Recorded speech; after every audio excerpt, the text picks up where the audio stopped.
Hello guys, welcome to my channel होइन। सबैजना सन्चै हुनुहुन्छ होला। म पनि एकदम धेरै धेरै धेरै सन्चै छु होइन। अनि सबैजनालाई मेरो तर्फबाट अब उता त 8 बजिसक्यो होला। मैले चाहिँ भर्खर उठेको कारणले सबैजनालाई गुड मर्निङ भन्न चाहन्छु होइन। सधैँको जस्तै कामको तर्फ काम जाँदै अनि अरू कुरो चाहिँ छुट्टीको यस्तै हो, काम गर्ने आएको गराउँछन् नै होइन।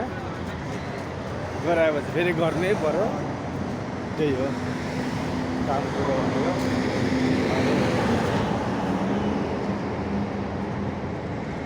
के साह्रो जिन्दगीमा गरेको यहाँ बिहानदेखि काम गरेछ मान्छेहरू।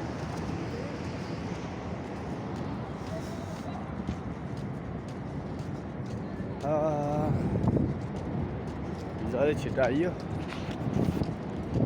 काम गयो, जुम गर्नु नुहाइधुवाइ गऱ्यो।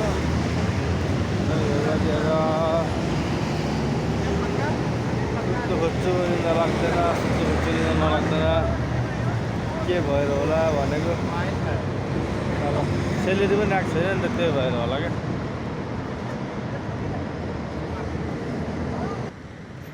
हाम्रो हिजो दिउँसो 3 बजीदेखि गएको साथीहरू आज बिहान आउँदैछ कामबाट। भनेपछि कति घन्टा गर्छ? 17-18 घन्टा काम गरेको गाह्रो छ।